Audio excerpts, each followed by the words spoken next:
یاد رکھیے جتنی زیادہ اللہ سے محبت ہوگی اتنا ہی زیادہ دل کھلے گا، انسان کے اندر ایک خوشی پیدا ہو جائے گی، اور اس کو وہی جانتا ہے جس کے اندر اللہ کی محبت ہو۔ اور جیسے جیسے اللہ کی محبت مضبوط اور شدید ہوتی جاتی ہے، سینہ اتنا ہی زیادہ کھلتا جاتا ہے اور وسیع ہوتا جاتا ہے، اور صرف بیکار لوگوں کو دیکھ کے اس کا دل تنگ پڑتا ہے۔ یعنی ویسے اس کا دل تنگ نہیں ہوتا، لیکن جو لوگ وقت ضائع کریں، بیکار ہوں، فضول لغو کاموں میں لگے ہوئے ہوں، اور امام ابن القیم کہتے ہیں جن کی حالت یہ نہیں ہوتی تو ایسے لوگوں کو دیکھنا ان کی آنکھ کا تنکا ہے، یعنی ان کو دیکھ کے پریشان ہوتے ہیں، اور ان سے ملنا ان کے لیے بخار کی مانند ہوتا ہے، یعنی ایسے لوگوں سے مل کر بھی وہ خوش نہیں ہوتے۔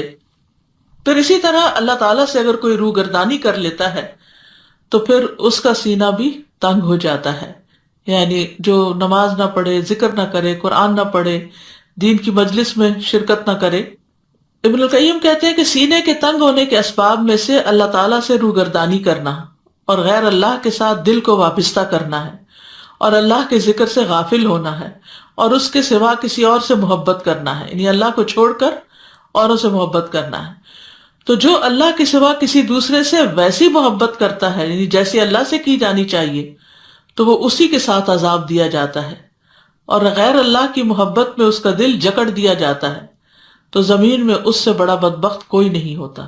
کیونکہ پھر اس کو اس کے بغیر چین اور قرار ہی نہیں آتا، تو یہ بذات خود ایک بہت بڑی سزا ہو جاتی ہے۔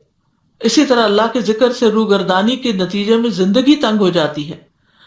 فرمایا سورۃ طٰہٰ میں وَمَنْ أَعْرَضَ عَنْ ذِكْرِي فَإِنَّ لَهُ مَعِيشَةً ضَنْكًا وَنَحْشُرُهُ يَوْمَ الْقِيَامَةِ أَعْمَىٰ، جس نے میرے ذکر سے منہ پھیرا تو بے شک اس کے لیے دنیا کی زندگی تنگ ہے، اور اسے ہم قیامت کے دن اندھا کر کے اٹھائیں گے۔ قال رب لم حشرتنی اعمیٰ وقد كنت بصیرا، وہ کہے گا اے میرے رب تو نے مجھے اندھا کر کے کیوں اٹھایا حالانکہ میں تو دیکھنے والا تھا۔ وہ فرمائے گا اسی طرح تیری طرف ہماری آیات آئی تھی تو انہیں بھول گیا تھا، اور اسی طرح آج تو بھلایا جاتا ہے۔ تو جو اللہ کی کتاب کو بھلا دیتا ہے، اللہ کی بات کو بھلا دیتا ہے، پھر اس کا سینہ تنگ ہو جاتا ہے۔